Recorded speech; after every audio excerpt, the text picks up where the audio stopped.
Hello dear friends, this is lecture number 4 on section number 4 definitions. इसके अंदर आज हम डिस्कस कर रहेंगे हमारे पास definition number n। Definition n में क्या कहता है कि non cognizable offence and non cognizable case. अब नॉन कॉग्निजेबल ऑफेंस कौन से हैं? पहले हमने पढ़ा था कॉग्निजेबल ऑफेंस जो है कॉग्निजेबल केस होते हैं। अब नॉन कॉग्निजेबल ऑफेंस वाले जो भी नॉन कॉग्निजेबल ऑफेंस हैं वो नॉन कॉग्निजेबल केस बनते हैं।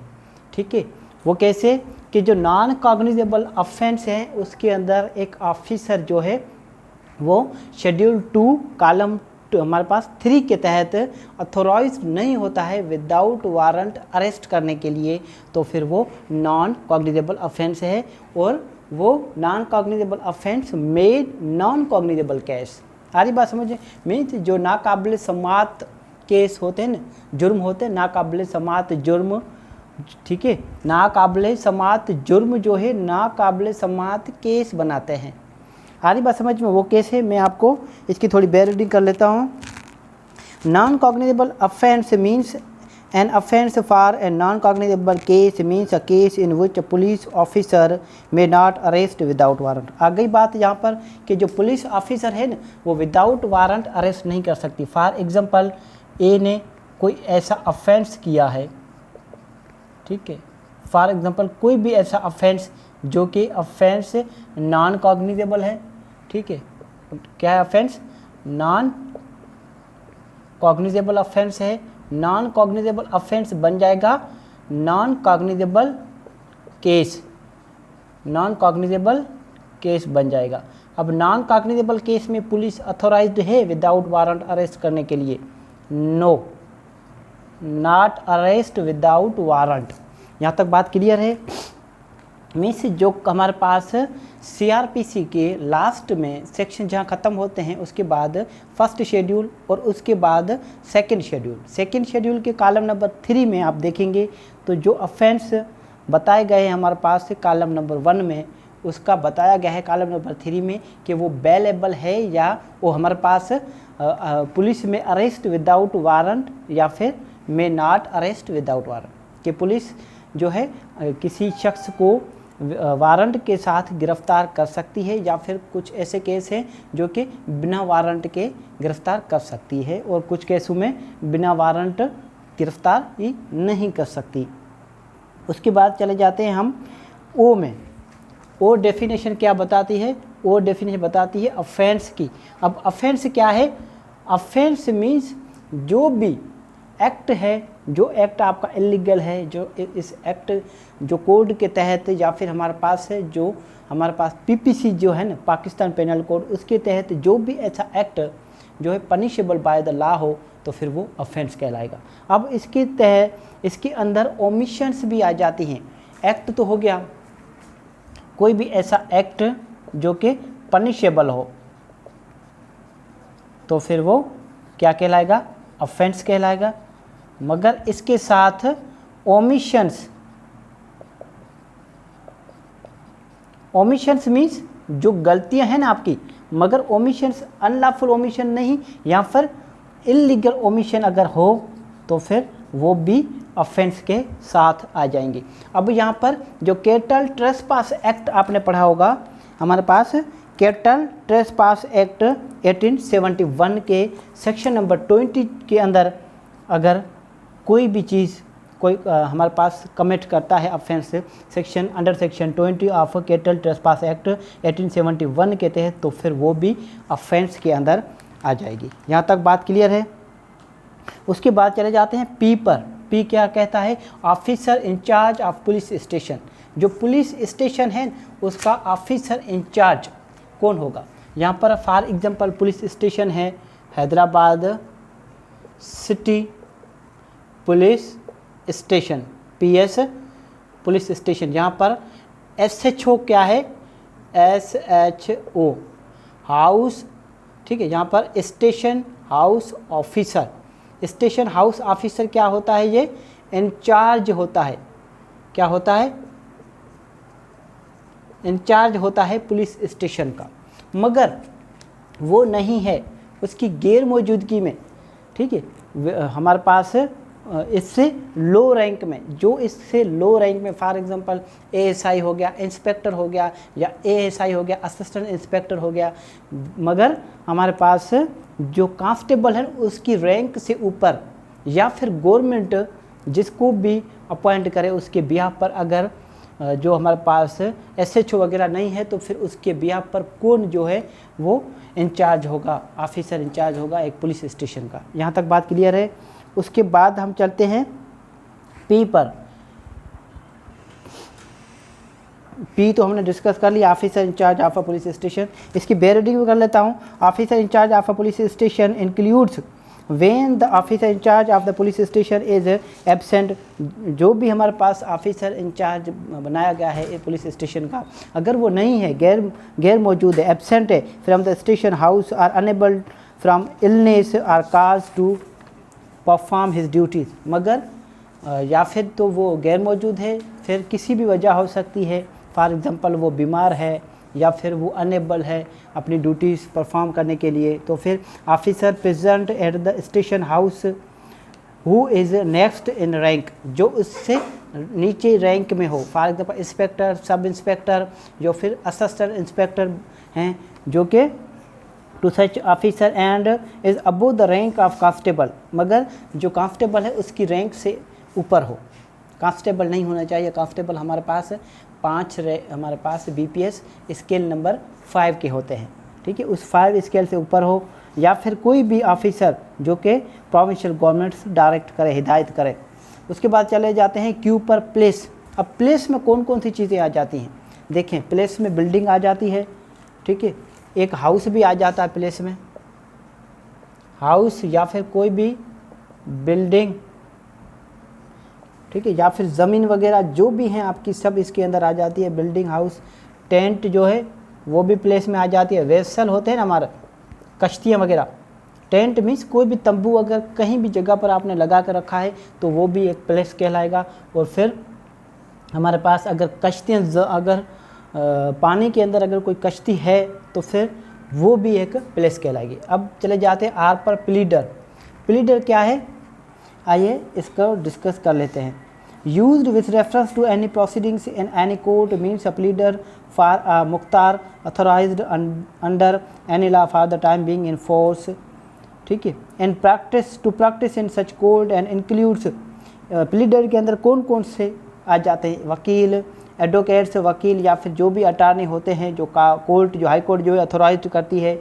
Any other officer person appointed with permission of the court to act in such proceedings. Pleader means जो भी हमारे पास प्लीडर्स हैं ना, जो भी प्राइवेट से एडवोकेट हैं, या फिर कोई भी ऐसा शख्स वो किसी के बिहाफ पर, वकील तो ना हो, एडवोकेट तो ना हो, मगर कोर्ट में अगर बात कर सके तो फिर वो भी एक प्लीडर कहलाएगा। यहाँ पर बात क्लियर है। हमारे पास MNOPQR हो गया। अब चलते हैं एस पर पुलिस स्टेशन। पुलिस स्टेशन क्या है? Police station means any post और प्लेस डिक्लेयर्ड जनरली और स्पेशली, जनरली या फिर स्पेशली किसी चीज़ को बताया गया हो कि ये हमारे पास पुलिस स्टेशन है, तो फिर जो चीज़ लोकल एरिया, कोई स्पेशल या फिर कोई लोकल एरिया स्पेसिफाई बताया गया हो कि ये हमारे पास पुलिस स्टेशन है। फॉर एग्जांपल हैदराबाद में सिटी जो है, हैदराबाद सिटी के अंदर जो उसका पुलिस स्टेशन है वो है फॉर एग्जांपल हमारा स्ट्रीट नंबर 1 में, ठीक है। और हमारे फलाने एड्रेस पर, जिस एड्रेस पर जो चीज़, फॉर एग्जांपल कोई भी बिल्डिंग से है, ये बिल्डिंग है हमारे पास कराची के अंदर और इसको स्पेसिफाई किया गया है कि ये पुलिस स्टेशन है, या फिर किसी भी हमारे पास कंट्री के अंदर, किसी भी हमारे पास सिटी, किसी भी प्रोविंस के सिटी के अंदर, फॉर एग्जांपल एमपीएस के अंदर, एमपीएस के अंदर city police station, city police station for example जहाँ पर भी मौजूद है वो कहलाएगी पुलिस स्टेशन, ठीक है। पीएस पुलिस स्टेशन जहाँ पर भी मौजूद है, जिस जगह पर उसको कहा जाएगा पुलिस स्टेशन। उसके बाद चलते हैं पब्लिक प्रोसिक्यूटर। अब जो आपने ए में पढ़ा था ना, अटॉर्नी जनरल, जनरल अटॉर्नी, ठीक है, इसी तरह ही ये टी बात करता है पब्लिक प्रोसिक्यूटर। जो भी हमारे पास है सेक्शन 400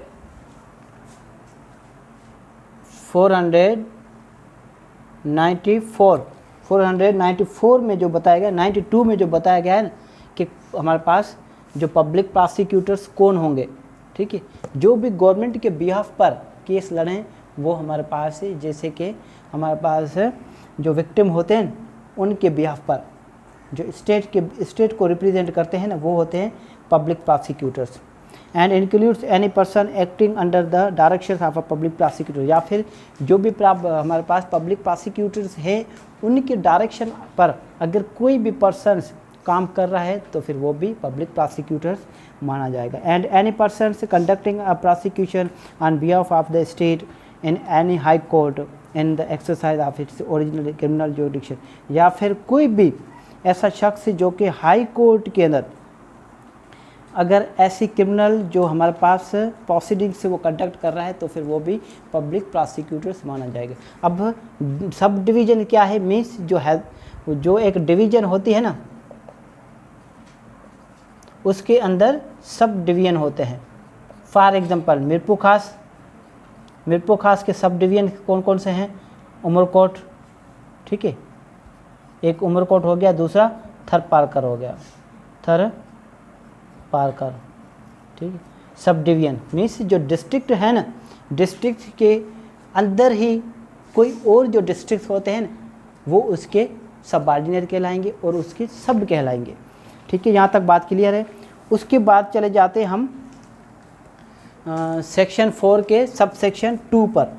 सब सेक्शन 2 बात करता है words referring to acts. Sub section 2 बात करता है कि वर्ड्स रेफरिंग टू एक्ट्स, जो वर्ड्स आपने रेफ़र किए ना, जो एक्ट्स आपने रेफ़र किए हैं, जो वर्ड्स एज एक्ट आपने रेफ़र किए हैं ना, वो वर्ड्स जो है वो एक्सटेंड हो जाएंगे इलीगल ओमिशन तक। जो काम इसी एक्ट कोड के तहत अगर कोई काम बताया गया है जो कि वो क्या है हमारे पास एक्ट है, इलीगल है, तो फिर वो इलीगल एक्ट को इलीगल ओमिशंस जो है वो उसके अंदर आ जाएंगी। फॉर एग्जांपल कोई ऐसा काम है, ए ने कोई ऑफेंस कमिट किया, ठीक है, तो फिर वो क्या हो गया, वो कोई एक्ट किया ऐसा, वो बन गया ऑफेंस। मगर वो एक्ट के अंदर अगर इन्होंने कोई इलीगल ओमिशन की है, इलीगल ओमिशन जो है वो भी इसके अंदर कंसिडर की जाएंगे, वो इसके अंदर आ जाएंगे, इलीगल ओमिशंस उसी एक्ट के अंदर आ जाएंगे और वो ऑफेंस कहलाएंगे। यहाँ तक बात क्लियर है। उसके बाद चलते हैं words to have same meaning as in Pakistan penal code. जो भी पाकिस्तान पेनल कोड के अंदर जो मीनिंग्स बताई गई है ना वो मीनिंग सेम यहाँ पर अगर किसी वर्ड्स कोई वर्ड्स ऐसा आ जाए यहाँ पर तो फिर वो वर्ड्स की मीनिंग वही समझी जाएगी जो पाकिस्तान पेनल कोड में बताई गई है। यहाँ तक बात क्लियर है। अगर यहाँ तक बात क्लियर है तो फिर इसके बाद हम लेक्चर नंबर 5 पर डिस्कस करेंगे। किसी भी किस्म का कोई भी सवाल हो आप मुझसे पूछ सकते हैं। यहाँ पर कुछ सिखाने का तरीका थोड़ा डिफरेंस हो सकता है मगर जो कॉन्सेप्ट है ना वो कॉन्सेप्ट सेम होगा। जो कॉन्सेप्ट जो ट्रू मीनिंग दी गई है ना सेक्शंस के अंदर, जो डेफिनेशंस के अंदर, वो मीनिंग में कोशिश करता हूँ कि आपको समझा पाऊँ। ठीक है। फिर भी अगर किसी भी किस्म की कोई कन्फ्यूजन है तो आप मुझसे पूछ सकते हैं। इसमें कुछ चीज़ें बहुत ही इंपॉर्टेंट है, जैसे कि हमारे पास cognizable offence, non cognizable case. ठीक है। कॉग्निजेबल हमारे पास non cognizable offence, non cognizable case जो होते हैं, या फिर बेलेबल, नॉन बेलेबल ऑफेंस। ठीक है। वो सब बहुत ही इम्पॉर्टेंट है। इन पर बहुत ही बड़े बड़े लेक्चर्स बनने चाहिए।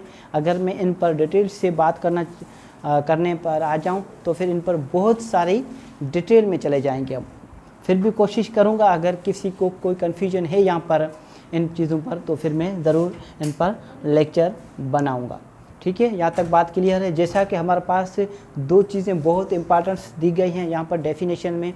एक वर्ड है इंक्वायरी और दूसरा वर्ड जो हमारे पास वो है इन्वेस्टिगेशन। अब इंक्वायरी और इन्वेस्टिगेशन में बहुत सारा डिफरेंस है और दोनों का अलग अलग स्कोप है, बहुत ही इन दोनों का वाइड स्कोप है और बहुत ही इम्पोर्टेंट है हमारे पूरे सीआरपीसी के लिए। हमारा पूरा जो क्रिमिनल ट्रायल जो है ना वो एक इन्वेस्टिगेशन और ट्रायल पर चलता है। अगर किसी को किसी भी किस्म की कन्फ्यूजन हो या फिर इन पर डिटेल में अगर बात करना चाहते हों तो फिर मैं ज़रूर एक लेक्चर एक सेपरेट से बना लूँगा, ठीक है, आप वहाँ देख लेना। अगर किसी को कन्फ्यूजन हो तो आप मुझसे मेरे व्हाट्सएप नंबर पर मुझसे रब्ता कर सकते हैं। मेरा व्हाट्सएप नंबर दिया गया है हमारे पास जो यूट्यूब चैनल है उनके अंदर, आप एक बार ज़रूर देख लेना 03003347 285। Thank you so much.